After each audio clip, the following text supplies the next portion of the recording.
The miracle doctor won't be a kept man. My heart belongs ashore. Chapter 471. Maxwell immediately came over and gathered the remaining ninjas together, removing all of their masks. There were 2 female ninjas among them, and the rest were male. Kiran pulled out the silver needles, waking each of them up. They immediately wanted to attack him, but when they saw the dead bodies of their comrades, they looked warily at Kiran and Maxwell. Now, tell me why you're here. If I'm satisfied, you can live. If I'm not, you'll end up like them. Kiran pointed at the 2 ninjas that were strangled to death. He pointed at the frightened female ninja and said, "She confessed, so she's alive." "Aoki Kosner, how dare you confess?" One of the male ninjas cursed angrily. Slap! As soon as the ninja said that, Maxwell slapped him in the face. He wanted to speak, but he could no longer move his mouth. His face turned visibly black, and he bled from every opening on his face before dying. The rest of the ninjas were in shock, looking fearful. Kiran looked at the ninjas lying there without a word, but they knew he was waiting for them to make a decision. The ninjas remained silent as if trying to predict what Kiran was going to do. Maxwell lifted his hands and poisoned 2 more. They convulsed and died on the spot. In the blink of an eye, there were only 5 ninjas left. 3 men and 2 women. "Just kill me!" Aoki shouted at Kiran. She could not bear seeing her comrades being killed. "Fuck her!" a male ninja yelled at Aoki, trying to get up. Maxwell killed him with 1 slap. "Stop killing! I'll tell you! Boo-hoo!" Aoki was afraid that Kiran would continue killing, so she screamed miserably in horror. "You can't tell him," one of the women shouted resolutely. Maxwell immediately shut her up by killing her too. His attack was simple and straightforward, and he showed no hesitation. Their lives were completely in his hands. The entire place reeked of death. Maxwell showed no mercy, even to the female ninjas. The remaining 2 men and 1 woman looked at each other, not knowing what to say. Aoki's beautiful face was drenched in tears. "We're from Solara's Ninja Association, and we're here to help Yasuda Corporation invest in mining." Yasuda Corporation? Kiran frowned as he had never heard of them before. Aoki nodded tearfully. "Yes. What is your relation with them?" Kiran continued. "I don't know. Okamoto was responsible for contacting them." Aoki looked at the first man who cursed at her and got killed. Kiran looked even more grave. "Why is the Ninja Association helping Yasuda Corporation?" Aoki shook her head. "We just received orders from the president to come here. We don't know the details." "How long have you been here?" "I just arrived." She looked at the remaining 3 and continued, "All of them just arrived. The rest that got killed came here some time ago." "How long was that?" Displeased, Kiran asked. "A week ago," Aoki rescinded. "Why are you staying here?" "Okamoto arranged it for us. He seems to be quite close to Barak." Kiran glanced over at the other 3 people, and they just nodded, confirming what she said. "Do you want to live or die?" Kiran asked the 4. Aoki's face was pale, but she was calm. "I don't care. We want to live," the other 3 said with pale faces. "Leave the 2 girls," Kiran ordered Maxwell. "Yes, sir," Maxwell agreed. "Don't kill us," the remaining 2 male ninjas shouted in panic. "Slap, slap." 2 loud slaps were heard, and the 2 men died instantly. Aurora witnessed Kiran killing those people and finally realized how terrifying he was. Aoki and the other woman looked at Kiran with fear and terror in their eyes. "You may leave," Kiran said to the female ninjas. "Leave?" the women asked in surprise, totally not expecting him to let them go. "What? Have you fallen for my man?" Serena stood up and mocked them. The 2 women shook their heads quickly, but their faces were full of confusion. Then, "Fuck off," Serena shouted. Thank you." Aoki looked at Kiran with mixed feelings and whispered thanks before running away with the other woman. "Why didn't you kill them? Did you fall in love?" Serena teased him. Kiran shook his head and explained, "If only 1 person goes back, they'll die, but if 2 go back, they may still survive. A man and a woman would be too risky, so 2 women was the best choice." Serena nodded, but she did not ask why he allowed them to return. "Maxwell, gather all of Barak's money and let me know when you're done," Kiran ordered. "Yes, sir," Maxwell immediately agreed. "What do you want the money for?" Serena asked curiously. Kiran shook his head. "I want to set up a Saintess Foundation with this money to help the people of Maui and commemorate Fiona." "You're going to do what?" Serena and the others shouted in unison. However, their faces were filled with joy and excitement. "I noticed that many people in Maui have a deep fondness for Fiona, so I wanted to establish this foundation as a sign of respect for her." Kiran turned to Maxwell and said, "Instead of protecting Fiona's grave ourselves, why don't we let everyone come together to protect it?" Thump. Maxwell kneeled in front of Kiran. "Mr. Kiran, you're a hero. Maxwell was already in tears with deep admiration and gratitude toward Kiran. "Serena, take me to pay my respects to Fiona," Kiran said to Serena. Serena wiped her tears and nodded excitedly. Kiran left with Serena and Aurora while Maxwell quickly did as Kiran instructed, to take all of Barak's money. After learning that the money was for establishing a Saintess Foundation to commemorate Fiona, Maxwell was even more motivated. He felt as if this was the most meaningful thing he had ever done. As Kiran was walking, he called Lindsay. She picked up after a single ring and launched into a stream of angry curses. "Damn you, Kiran. Why are you disturbing me in the middle of the night? How's the construction of my hospital going?" Instead of getting angry, Kiran asked with a smile. "I didn't build it. I'm not building it for you," Lindsay replied angrily. "I'll give you the silver needle now." Lindsay's tone suddenly softened and she grew nervous. "Are you familiar with Yasuda Corporation?" Kiran asked. "Why do you ask?" Lindsay sounded wary. Chapter 472. "You're familiar with them, right?" Kiran did not answer her, but he asked her another question. "That's my business. Why are you asking?" Lindsay asked impatiently. "I want Yasuda Corporation out of Dragon's Land," Kiran said overbearingly. "Can you please stop causing trouble?" Lindsay blamed him even though she sounded worried. "I heard about Yasuda Corporation in Maui, and I killed over a dozen of their ninjas. I need more information about them. You know what to do, right?" Kiran continued. Meanwhile, Lindsay almost felt like ripping her pajamas apart while she dug all 5 fingers into her hair. She looked like she was about to go crazy. "Kiran, you're digging your own grave. I should have died 20 years ago, and I'll die sooner or later anyway." Kiran was calm. "Think about Snow and all the other women who like you. I'm not thinking about my personal life right now." "You maniac!" With a loud slam, Lindsay hung up. She was extremely annoyed. Of course, she knew about Yasuda Corporation. They were the largest investment company in Solara. She had worked with them many times before, so she knew they were much more cruel than Power Hub. After acquiring Dragon's Mount, they contacted her and proposed to develop Dragon's Mount together, but Lindsay never gave them an answer. In the end, they gave her an ultimatum, saying that if she did not give them an answer in 3 days, they would start investing on their own. Lindsay was worried that once they came to Bayville, the entire city would be in chaos. Now that Kiran had offended them, they could definitely come now. What a headache! She hit her fists on the blanket. "Stupid man! Why don't you just die right now?" She was spitting curses, but she was secretly worried. She immediately jumped off the bed to find out about Yasuda Corporation's situation. She logged onto Power Hub's information network but could not find any information on Yasuda Corporation, which was strange. After hesitating for a while, she called her father to ask him.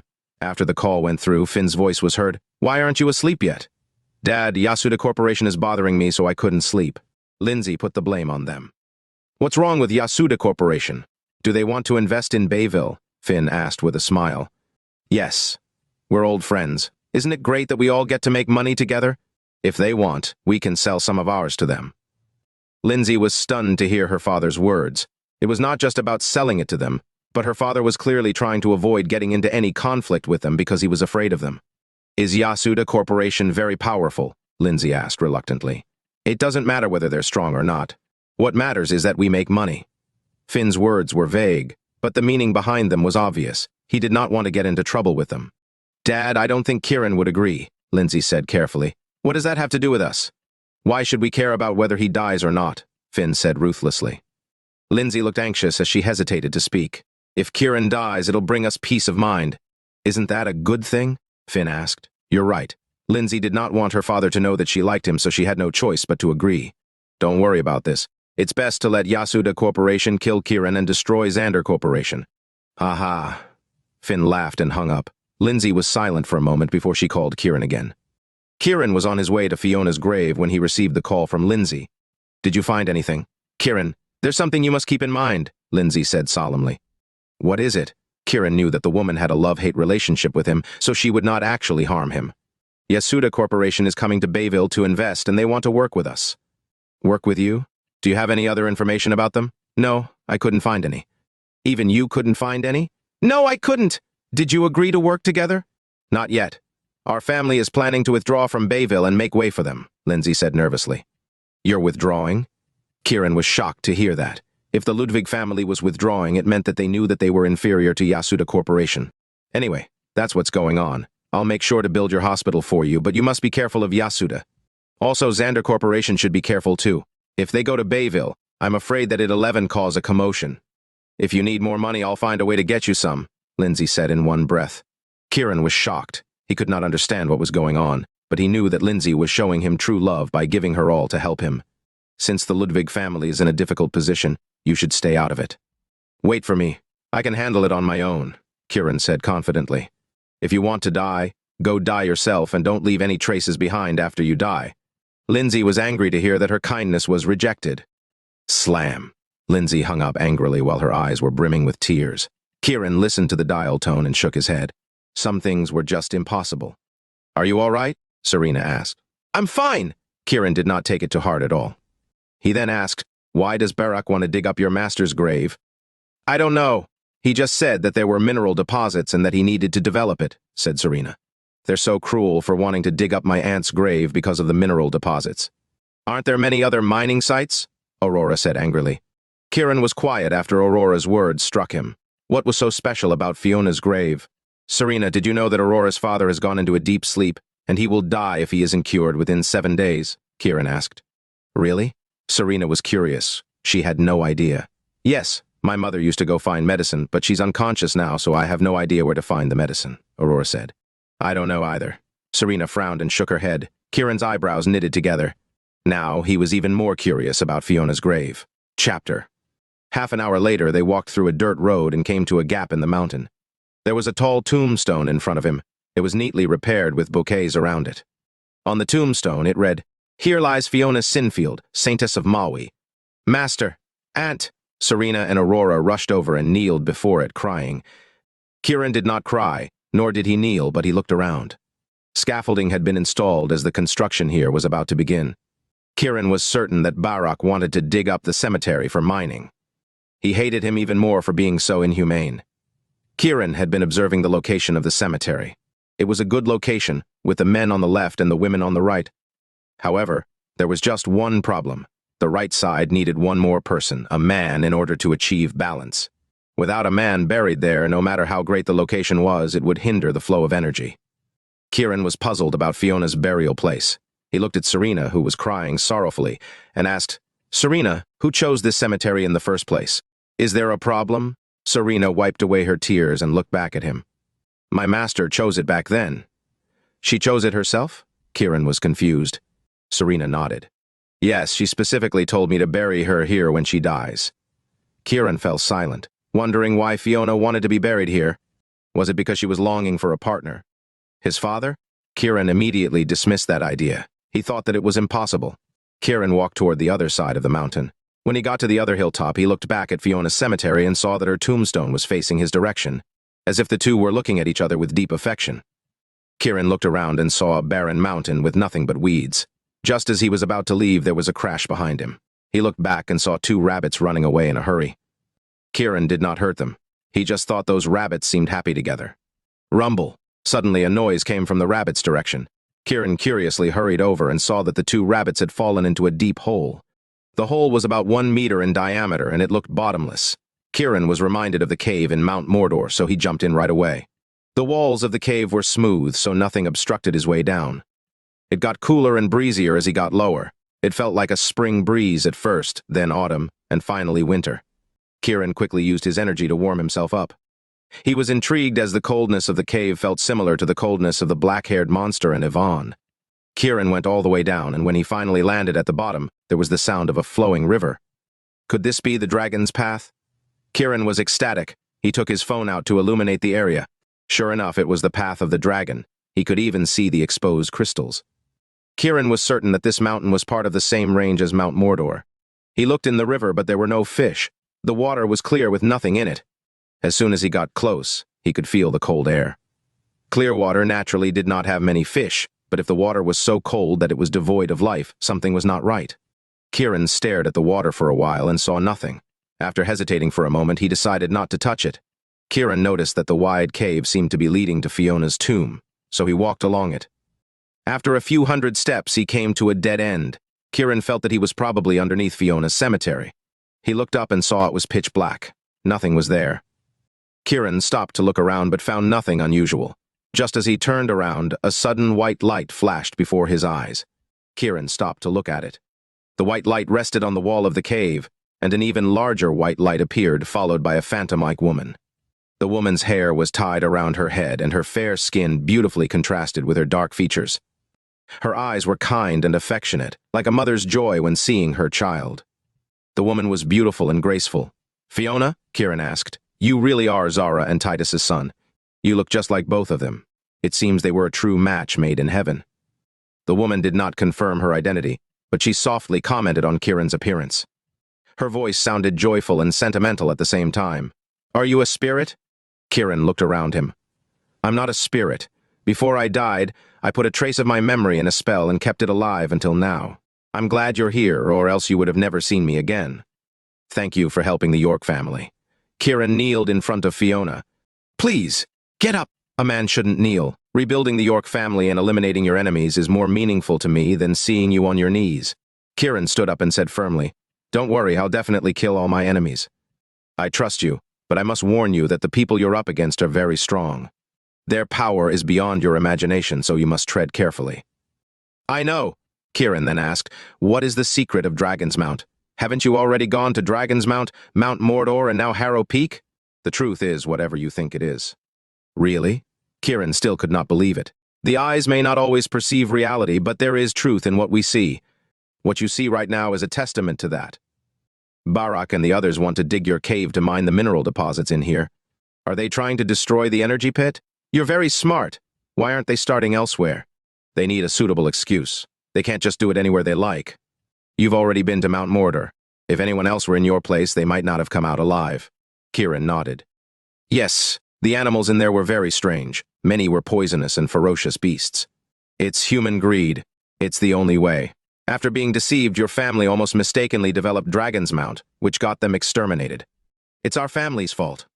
In a way, yes, but they were also victims of a trap. Who is it that wants to harm the York family? Tell me who the enemy is, and I'll kill them."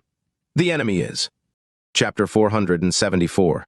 Fiona's voice became softer. Just as Kiran was about to ask more, he noticed she was fading away, and all of a sudden, she disappeared. "Fiona!" Kiran shouted anxiously. There was no reply. Boom! Kiran hit the stone wall, making a dull sound. He knew that the illusion just now was dead. It had used up the last of its strength. However, he failed to get the answer to the most crucial question. Kiran looked up at the darkness without kneeling or crying. He remembered what Fiona said, and he knew that the destruction of the York family was partly his fault too. At that moment his desire for revenge grew, but his desire to rebuild his family was stronger. Kiran clenched his fists and went back the way he came. He was worried about how he was going to climb back up, but he remembered that the river in Mount Mordor flowed out of the mountains, so he just walked all the way along the bank of the river. The cave was spacious, so it was easy to walk in. Finally, a smaller cave appeared in front of him that seemed only able to accommodate one person. The water gathered there was more turbulent. Kiran took a deep breath and jumped into the water, swimming toward the entrance of the cave. He went in head first. Under the light coming from outside, he saw a waterfall. Just as he was about to get a good look, he was already in a free fall. Kiran looked around and realized that he was in the air, falling. Behind him was a tall waterfall rushing down into a bottomless pool. Kiran quickly inhaled and swam toward the east bank of the water. That was the direction of Fiona's cemetery. Kiran jumped out to the riverbank, and as soon as he landed, he heard two women crying from outside. Their voices were not very loud, but they sounded nervous and scared, as if they had encountered something terrifying. Kiran hurriedly followed the sound. Aoki and the other female ninja who had just been released were sitting on the ground, looking at a huge poisonous snake in horror. The two women were trembling with fear as they huddled together, looking like they were about to die any moment now. "Go away." Kiran walked over and shouted at the snake. The snake was flicking its tongue when it heard Kiran's voice. It immediately turned around and slithered away as if it had just seen a demon. Aoki and the female ninja sighed in relief. When they saw it was Kiran, they were at a loss for words. Kiran's eyes fell upon the Aoki and asked curiously, "I told you to run for your lives. What are you doing here?" "Miko and I got lost," Aoki said nervously while blushing. Miko nodded her round, doll-like face and said fearfully, "We were walking down the mountain when we saw the snake. We wanted to run away, but we ended up here somehow." "Can you show us the way out?" Aoki begged him. "I already spared your lives, but now I have to show you the way out too." "What useless assassins," Kiran said coldly and left. The women did not care whether Kiran agreed or not. They exchanged glances, stood up quickly and followed him.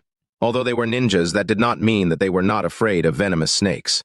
If they stayed there, they would probably get bitten to death. Kiran wanted to return to Fiona's cemetery, so he ignored the two women following. Just then, Fiona's grave was surrounded by people, and their leader was Barak. There were thousands of people behind Barak while he looked at Serena and Aurora. Seeing that Kiran was not there, he confidently said, "Serena, you witch! How dare you threaten me to open up your master's grave? You're nothing but a beast." Serena was crying sadly, but when she heard him, she was stunned. "What did you say, Barak?" "What did I say?" Barak scoffed and continued, "You asked me to repair your master's tomb and let me work here. After everything was done, you asked me to dig up your master's grave." "I didn't." Serena was furious at Barak for twisting the truth. "You didn't?" "Humph." Barak looked at everyone and said, "After I refused, she came to my house to seduce me. I still refused, so she found someone to kill my son and burn my house down. She's simply heartless." Barak wiped his tears and continued sorrowfully, "Saintess Fiona was respected by all of us in the Maui tribe. We will never do such a beastly thing. Serena, even if you kill me, I will never dig up your master's grave." Barak looked angry now. "Everyone, let's kill this beast of a woman. She's simply not human for wanting to dig up her master's grave." Barak wiped away his tears and rushed at Serena. Nobody knew why she wanted to do it, but they still believed him. They were furious at her for wanting to dig up the grave of the revered Fiona, whom they worshipped. Every one of them was enraged, wishing to tear Serena apart into 1,000 pieces. "Bullshit! You're the one who wants to dig up my aunt's grave," Aurora stood up and said to Barak. "Everyone, look. She even found a woman to lie and claim to be the Saintess' niece just so she could dig up her grave. Everyone knows that the Saintess's younger brother died from poisoning." Barak said loudly once again, "Aurora, stop talking." Serena knew that he was trying to deceive those ignorant people into causing trouble. She pulled Aurora behind her and glared at Barak fiercely. "You know who's right and who's wrong. If you dare cause trouble in front of my master's grave, your whole family is going to suffer. My son is dead and my house has been bombed. What family do I have left? Bring it on." Barak just wanted to kill, so he rushed over to them. Those who came with him hesitated when they heard Serena threaten to kill their family. "Everyone, kill this traitor. The Saintess would bless us if we protect her grave." Barak saw everyone hesitating, so he tried to persuade them. "Bless us." When everyone heard that, they were reminded that their purpose in worshipping Fiona was to gain her blessings. Was this not what they wanted? Immediately, they changed their minds. A sudden wave of frenzy washed over them as they rushed to kill Serena. Serena was afraid, but she still protected Aurora behind her. Chapter 475. Woo! Barak ran over and threw a handful of poisonous powder at Serena. Serena pushed Aurora away and threw a handful of powder at him too. There was a crackling sound in the air as if sparks were flying. An unpleasant stench assaulted everyone's nostrils. Serena's face went pale. Her black magic was inferior to Barak's, but she was still quick enough to tell the frightened Aurora, "Run. Find Kiran." Thud. Before she could finish speaking, she fell to the ground, conscious but unable to move because of the poison. Barak ignored Serena and grabbed Aurora, who was about to run away, and mercilessly threw her to the ground. Ow! Aurora cried in agony from the pain before screaming, "Aunt, please save us." The desperate little girl begged for help. When Barak heard her plea for help to her dead aunt, he smirked in disdain. He ignored her and turned to assist those who had been affected by the poison. At the same time, he feigned anger and said, "The Saintess has worked tirelessly for the development of Maui, and she has never harmed anyone. It's truly unimaginable that this traitor would harm you all." Barak's words immediately swayed those ignorant people. Anger surged in them as they cursed, "Damn you, bitch! You're shameless for wanting to kill us." Barak looked at Fiona's grave with fake sympathy and said, "Saintess, if you're watching over us from heaven, reveal your divine presence and let this traitor face retribution." "Saintess, reveal your divine presence and take revenge on your traitor," someone shouted after him. "Shameless traitor." Someone even picked up stones and dirt on the ground to throw at Serena and Aurora. Serena was immobilized, so she could only suffer the blows. She was so angry that she bit her lips as tears streamed down her face silently. Aurora ran over to protect Serena with her body while crying, "Barak is lying." That's not what happened. Hearing her say that Barak was lying made them even angrier. Some of them rushed over to curse at them and kick them as if they wanted to beat them to death. Barak was secretly sneering in his heart. He said loudly, "I suggest we throw these women into the Saintess's grave so she can punish them herself." "Dig up the Saintess's grave," someone said nervously. We're just digging a hole to stuff the both of them in, Barak said while rolling his eyes. That works, everyone agreed. Get to work, Barak ordered them. He made a smart move. Once they dug a hole exposing the mineral deposits inside, it would arouse greed in them. Then, it would not just be Barak who wants to dig it up. Everyone was unaware they were being used. They just wanted to take revenge on Serena and Aurora, so they worked together to start digging the hole. Aurora got anxious. She turned to the mountain and shouted in despair, "Kiran, hurry up and save us. Little girl, how dare you play the victim?" Barak was worried about alerting Kiran, so he went up to slap Aurora in the face. "Ah," Aurora screamed. Her face turned black from the poison, and she passed out. Barak ignored her and started digging alongside everyone else. Kiran was going up the mountain when he heard shouting, and he immediately became anxious. He inhaled and started levitating, flying toward Fiona's graveyard immediately. When he arrived, Barak and the others had already dug out a lot of soil. Barak pretended to unknowingly dig closer to the grave, hoping to open it up. Kiran was infuriated by the sight. "Go to hell!" Once he shouted, he flew toward Barak. Barak sensed imminent danger and turned around suddenly, tossing a handful of poison before moving aside. He shouted to the crowd, "This is Serena's accomplice." Upon hearing that, everyone immediately picked up their tools to protect Barak, who was standing in the middle. They shouted at Kiran angrily, "You're not allowed to destroy the Saintess's grave." Kiran ignored them and went over to pull Serena and Aurora up, detoxifying them. "Go beat him to death," Barak added fuel to the fire. Everyone's blood was boiling after Kiran arrogantly ignored them, so they rushed over with their tools. "Fuck off," Kiran shouted and pushed with both hands. Everyone started falling like dominoes after being blown by what seemed like a hurricane. "Ah!" A series of screams sounded. Kiran's face was grim. He could not care less about those ignorant people. He quickly suppressed the poison in Serena and Aurora. Barak was overjoyed when he saw that. "Is everyone okay? Do you see how cruel he is? These people are here to kill the Maui tribe. They want to take our food away and make us die a tragic death. Everyone, you mustn't let him get away. Kill him!" Everyone was even more furious now after suffering his attack. They got up and charged toward Kiran. By then, Kiran had managed to control the girl's poison, and he casually swung a tree next to him. Crack! The tree broke off. The people who were running over suddenly stood still and trembled in fear. How could they be stronger than a tree? "Go! Kill him!" Barak was unwilling to give in, so he continued to shout from behind. "You should come!" Kiran sneered at Barak. Barak suddenly shivered. Of course, he knew how powerful and terrifying Kiran was. He even killed Shimada. He wanted to use the power of the masses to trap Kiran and kill him. Although everyone was angry, they calmed themselves and dared not attack him when they saw how powerful he was. Kiran looked at the now tame crowd and said, "Why are you digging Saintess Fiona's grave?" "You're the one who wants to dig up Saintess Fiona's grave," someone said to Kiran angrily. "Me?" Kiran shot him a cold, disbelieving glance.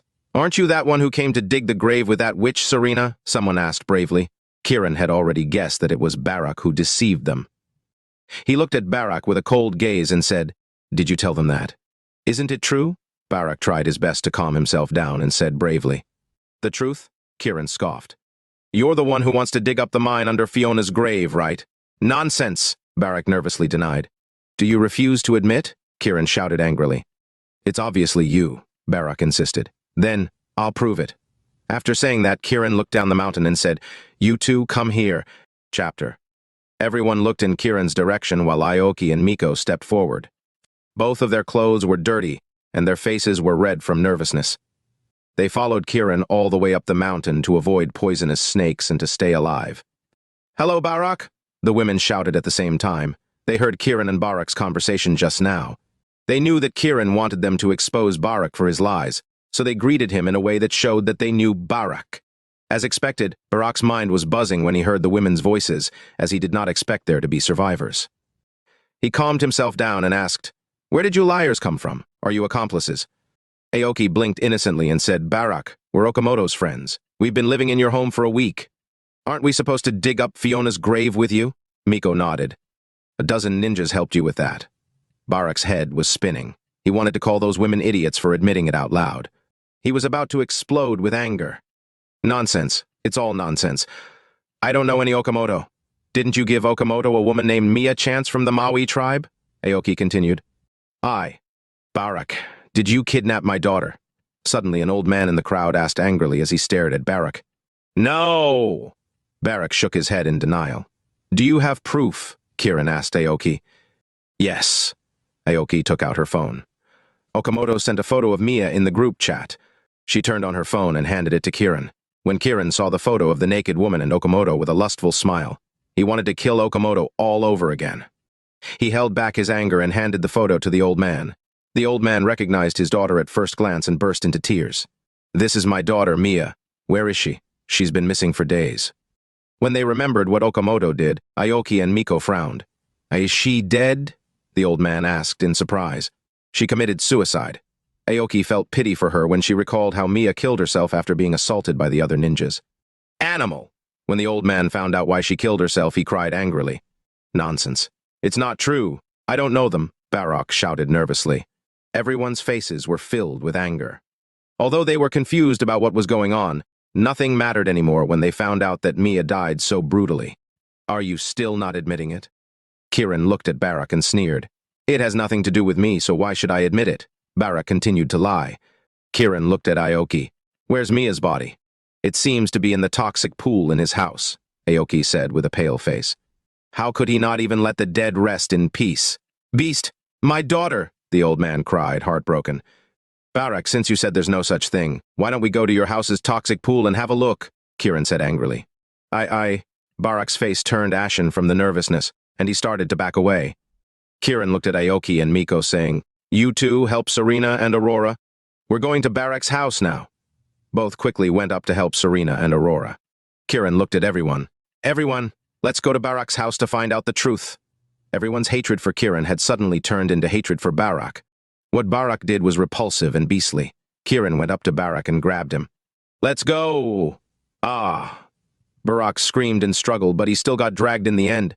Kiran walked in front while Aoki and Miko followed, helping Serena and Aurora along. At that moment, Kiran wanted to kill Barak, but he knew that the people of Maui were not all bad. They respected Fiona. They were just deceived by him, so Kiran had to gain their trust first. Fiona had dedicated a lot to the Maui tribe, which was how she gained their respect and love. Now, instead of solving the problem hastily, his strategy was to make them feel that love. That was precisely why he held back his anger. When they got to Barak's house, Maxwell had pretty much emptied the place. Seeing Kiran return, he quickly greeted him, Mr. Kiran. When he saw Barak, he was reminded of the zombie spell, so he cursed angrily, You beast! Slap, slap! He slapped him twice as soon as he laid eyes on him. Ah, Barak screamed. Tuil Barak was still daring enough to spit a mouthful of blood at Maxwell. You traitor! How could you help the outsiders? Maxwell's anger rose instantly. Barak, how dare you say that to me? He grabbed Barak and kicked him. How could you secretly use the forbidden zombie spell? Zombie spell? When the people of Maui heard that, their expressions sank, and their eyes were filled with fear. Tu didn't use the zombie spell. Barak shook his head in denial. You still won't admit, huh? Maxwell wanted to beat him to death, but Kiran stopped him. Let's talk about the zombie spell later. Where's Mia's body? Inside the villa on the far west side. Aoki pointed to the villa. Maxwell, take him inside. Kiran took the lead and walked toward the villa. While Barak looked nervous, he had a sinister gaze. Mia's father was so sad about his daughter's death that he quickly followed behind. Although the others were afraid of the zombie spell, they still went in as they wanted to see Mia. When they got to the entrance, it was locked, but Kiran swiftly pulled the lock off the door. As soon as the door opened, they were overwhelmed by an eerie feeling and unpleasant smell. They could not help but shiver. Some were so frightened that they backed away quickly. Kiran looked inside. Under the dim light, he saw bones piled together as if in a cemetery. Although Mia's father wanted to find his daughter, he dared not step inside when he saw that. He dared not do anything as it was just too horrifying. Maxwell glanced around in panic. He slapped Barak twice more and said, You animal, how dare you use living people to cultivate the zombie spell? Living people? The people of the Maui tribe were so frightened that they backed away as if they had seen a ghost. All of a sudden, Barak broke free from Maxwell's restraints and entered the villa, locking the door behind him. He shouted toward Kiran and the others, Come in if you don't want to die. Ha ha. He let out a hideous and terrifying laughter. Chapter 477. The already tense atmosphere got even more disturbing because of Barak's maniacal laughter. It sounded like the laughter of ghosts in the middle of the night. Thump, thump! Many were so afraid that they fell to the ground, looking extremely fearful. The entire place felt suffocating. Even Maxwell had cold sweat on his forehead. If Barak's corpses got out, the consequences would be disastrous. Barak was pleased to see the fear in everyone's eyes. Come on! Are you coming in or not? Come and see the person you're looking for.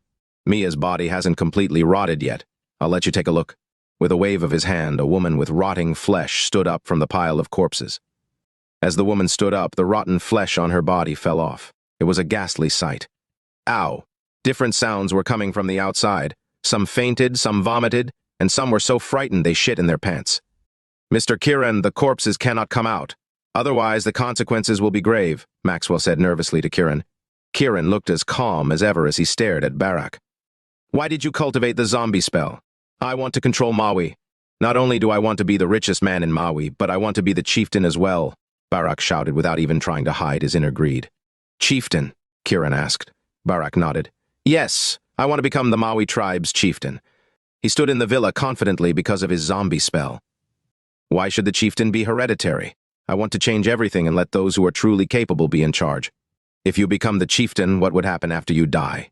Kiran seemed intrigued. Of course, it would be my son. You deserve to die the most. Halfway through speaking, Barak remembered that his son was dead, so he yelled angrily at Kiran, venting his hatred for him. So, in the end, you're just doing it for your own selfish desires, right? So what? Aren't you doing it all for yourself too? Barak yelled at Kiran. I'll give you a chance to live. Do you want it? Give me a chance to live? Barak sneered disdainfully, but he still asked sarcastically, What is it? Donate all your money to the people of Maui. And I won't kill you, Kiran said nonchalantly. In your fucking dreams. The thought of giving his money away was even more painful than cutting off his own flesh. You want to be chieftain, yet you don't care about the people of Maui. If someone like you becomes the chieftain, it would bring chaos to Maui, and the people would be miserable, Kiran said as if he were a judge.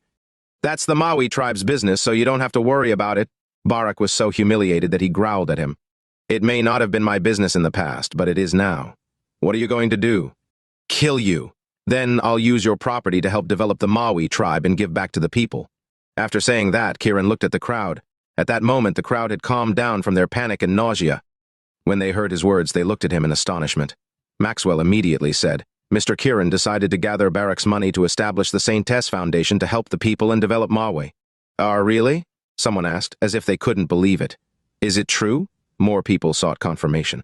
It's true. Maxwell nodded firmly and looked at Kiran with admiration. Everyone looked at Kiran with curiosity and gratitude in their eyes. The saintess you all respect, Fiona, wishes for all of you to live a good life. I'm just helping her fulfill her wishes, said Kiran. After the shocking news, joy appeared on their faces. It seems like they had forgotten about the zombie spell crisis before them. My master will definitely know about it, Serena said weakly. My aunt will finally rest in peace, Aurora cried. Many people of the Maui tribe reminisced on how Saintess Fiona looked and what she did for Maui. Their eyes started to tear as they murmured, Thank you, thank you. They expressed genuine gratitude from their hearts. They no longer doubted or hated Kiran. Standing in the villa, Barak was greatly aggravated. The anger in him continued rising. Who are you to decide what to do with my money? Chee. Kiran looked at Barak calmly. Actually, I could have told everyone this after I killed you, but I thought that by then, everyone would not pay as much attention to it. So I decided to tell them before I killed you.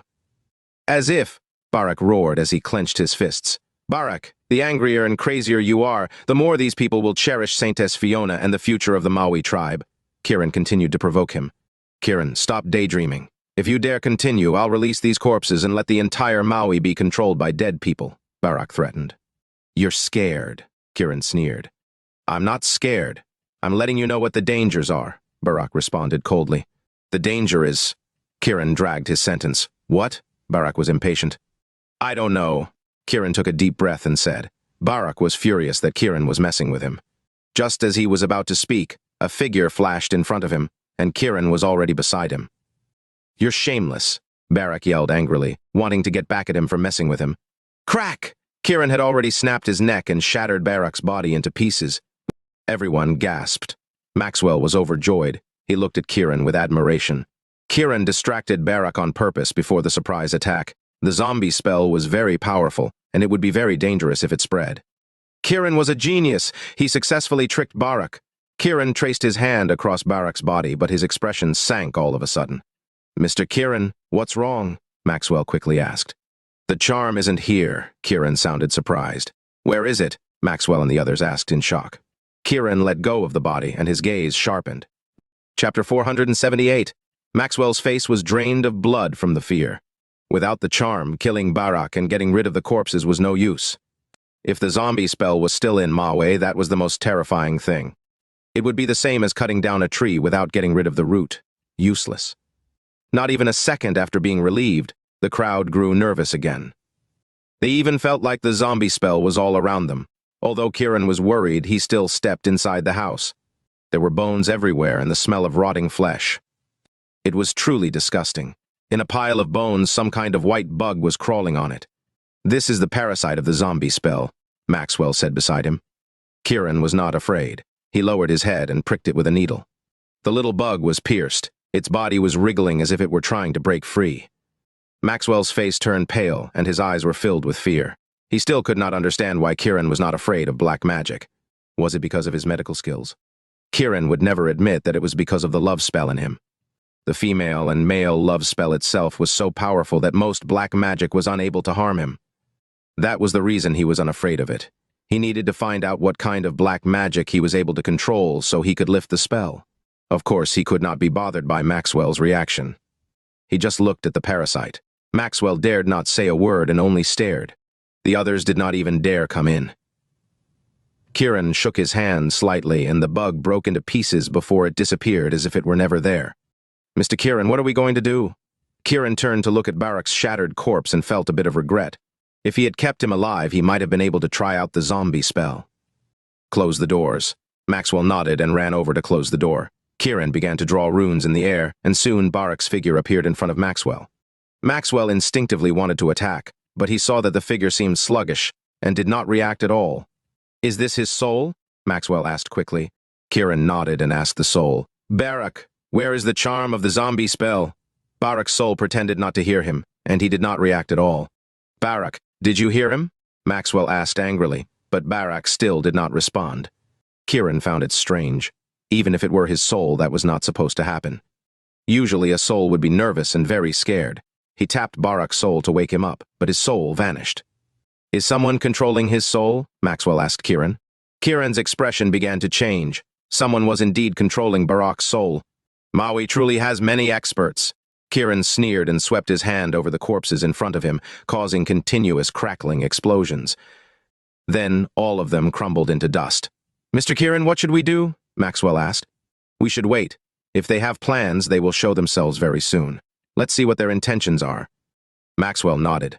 "Have you heard of a parasite in Maui that could put someone into a coma for 7 days? Kiran suddenly thought of Aurora's parents, so he asked, "Is there such a thing?" Maxwell had no idea. Every year, Aurora's father goes into a coma for 7 days. If the poison is not detoxified, he will die. Her mother used to come to Maui to get the medicine, but now she's in a coma too. Aurora doesn't know who to get the medicine from, Kiran explained. Maxwell frowned. He gave it some thought, but shook his head in the end. "I've never heard of it. I've been away for a long time, so I barely know what's going on in Maui. If you want to know, you should ask the chieftain." "How far is the chieftain from here?" "He's in Clearwater Cave. The mountain roads are not easy to walk, so it'll take at least 2 to 3 hours. Let's leave now," Kiran decided immediately. Maxwell nodded, and the two of them went out. Serena and the others looked at him. "How is it?" "The corpses have been taken care of. I'll find a way to get rid of the charm so you all don't have to worry," Kiran reassured them. Hearing that he had yet to find the charm, everyone started getting anxious, but they still nodded silently and left one after another. Kiran looked at Serena and Aurora. "You two, get ready. We'll go to Clearwater Cave to find the chieftain right now." Both quickly nodded. Can we go?" Aoki asked Kiran. "Maxwell, find someone to take them out of Maui," Kiran ordered. Maxwell nodded. "Follow me." Aoki and Miko were happy to hear they could leave. They secretly swore to never come back here ever again. It was simply too scary. Half an hour later, Kiran, Maxwell, Serena, and Aurora were on their way to Clearwater Cave. Right after they left, a dead man staggered into the place. Yes, a dead man. The dead man was Kasim. He had returned. His head was tilted because he had died from a broken neck. The dead man walked in like a living person. He walked toward the west side of the villa as if he were conscious and looked for the zombie spell. He did not find it because Kiran had destroyed everything. He suddenly opened his eyes and flashed a cold smile. He turned around and walked out, heading toward the exploded villa. After the villa exploded, it left a deep, pitch-black pit on the ground. He immediately jumped in. If anyone saw the speed of his jump, they would be shocked, as he looked no different from someone alive. Qasim entered a cave with ease, bumping his head several times. It seemed as if he was trying to knock his head off, but he didn't care because he couldn't feel pain anymore. Inside, there was a field of blooming flowers, a dazzling array of color. The bright red flowers looked as though they were dripping blood, which was quite eerie. Qasim walked into the field with an odd look in his eyes. He focused on a budding flower as if it were a precious treasure. Slowly, he opened his eyes and mouth, which was difficult because of his damaged neck. He struggled at first, but was determined. Gradually getting closer, he finally managed to touch the flower with his lips. As soon as he did, the red color spread into his mouth, and his neck began to straighten bit by bit, as though healing itself. With his mouth wide open, he started to devour the budding flower. Chapter 479. As soon as Qasim's mouth opened, the red budding flower seemed to come to life and entered his mouth. It appeared as though something was moving down his throat into his stomach. His body turned a bright red as if he had been covered with a layer of paint. His previously pale, lifeless body slowly regained color and strength. With a series of clicks, the broken bones in his neck realigned, and he began to stand straight. It was miraculous. The flowers around him started to wither and die rapidly, a change visible to the naked eye. After a while, Qasim looked like a normal man again. But his eyes were a deep scarlet resembling blood. He looked particularly fearsome when his eyes shifted. "Damn you, Kiran. I'm going to make you die miserably for killing my family," Qasim spoke coldly. Although it was not loud, his voice made the air around him fluctuate violently. He turned and left his home, walking toward Fiona's cemetery. After Qasim left, a beautiful and enchanting figure appeared in the darkness behind him. It was Yvonne. She frowned in anger and annoyance. After hesitating for a moment, she called Kiran. Kiran and the others were rushing to Clearwater Cave, unaware of what was happening back there. Kiran thought Yon was calling to say she had successfully infiltrated Pow Hub. "What is it?" Kiran snapped. "Are you in Maui?" Yvonne's voice was gentle, like a docile little lamb. Kiran had no idea how to describe that woman. It felt as if she would do anything a man told her to. Of course, that man would have to be Kiran himself. If it were anyone else, that would have been impossible. "I'm here," Kiran responded. Sigh. Yvonne sighed to express her disappointment and resignation. She said, "You just won't listen to me." Kiran was conflicted when he heard that. "I'll be waiting for you in Maui. Come back when you're done." Yvonne softened up all of a sudden and hung up. Kiran looked at his phone. Although Yvonne did not ask about Clearwater, Kiran knew that she was definitely aware of it. The love spell between two people often left no secrets. He was curious. His purpose in coming to Maui was to find out how to get rid of the love spell between him and Yvonne. Why was she not in a rush to stop him? Kiran was running around like a headless chicken. He was hoping that Yvonne would do something to reveal the answer. In the end, he encountered Barak instead. He put his thoughts on hold as he continued his journey. Little did he know that Yvonne had called because she saw Qasim's resurrection. Yvonne followed Qasim to Fiona's grave. Qasim was unaware that Yvonne was following. He was just like a demon, walking toward Fiona's grave as if looking for something important. The two of them walked on the mountain road, one behind the other. Yvonne's eyebrows kept twitching as she contemplated whether to stop Qasim right there and then. When Qasim arrived at the grave, he looked around but did not notice Yvonne. He quickly started digging where his father had previously dug. Yvonne stood in the dark, secretly watching him without stopping him. Soon, she saw the stone coffin inside. When Qasim laid eyes on the coffin, it was like seeing the light at the end of a tunnel, so he started digging more frantically. He seemed very strong. He quickly dug it up, revealing the blue stone coffin engraved with various patterns. The sight of it sent chills down one's spine. Qasim looked at the coffin like he had uncovered treasure. He cleaned the soil on it and forced it open. When he looked inside, he was stupefied. There was a dummy lying inside. No body at all, no signs of decay. Qasim was stunned. He felt like a thief who had pulled off a heist, only to discover that what he thought were valuables turned out to be just a pile of worthless items. "Fuck!" Qasim was enraged. He lifted the cover of the coffin and threw it to the ground. Crash! There was a violent sound of stones smashing. Yvonne simply observed in the dark without doing anything. Qasim was unwilling to give up. He took out the dummy and inspected it, but to no avail. He was so annoyed that he threw the dummy inside. He looked around for other graves but found nothing. Finally, he covered the coffin and put it back inside. He simply covered it with soil and left, ignoring Fiona's grave. Yvonne watched with detachment as he destroyed her grave as if it had nothing to do with her. After Kasim left, he quickly disappeared from her sight. Only then did Yvonne come out. Her eyes fell upon the dummy. She looked at the beautifully engraved face that almost looked lifelike. She gently caressed it as if she was touching treasure. Only she knew. After the death of a Maui saintess, a dummy would be buried instead because the real body would disappear together with their charm. In other words, they would die together. After all, the saintess had raised the charm all her life. If it did not die with her, it would be catastrophic. Kasim did not know that this was the cenotaph, so he simply left it outside. Yvonne was about to pick up the dummy and put it away when there was a cracking sound. The dummy broke into pieces and fell to the ground. Yvonne was confused. There was a blue and white vase inside, so she picked it up curiously. It did not look like anything special. She opened the cork and immediately smelled a faint fragrance that gave her a pleasant feeling. However, she quickly covered it up and looked at Fiona's grave in shock. Did she know about the devil's flower before she died? No one answered her question, but she knew the answer was in her hands. Inside the vase was the fatal poison that could suppress the poison of the devil's flower. The devil's flower was the bright red flower in Barak's house that resurrected Kasim. Yvonne looked at Fiona's grave curiously. She quickly went down the mountain to look for Kasim, but he was nowhere to be seen. After hesitating for a moment, she hurried to Clearwater Cave to see the chieftain.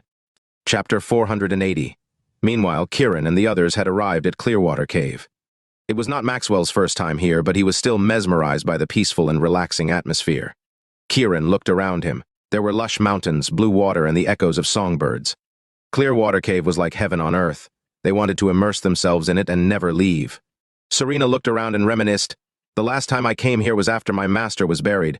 The chieftain invited me here, but I never came after that. Time flies by so fast. What did you do here back then? Kiran asked. The chieftain asked me what I wanted to do in the future, and if I wanted to be a saintess. Serena smiled bitterly.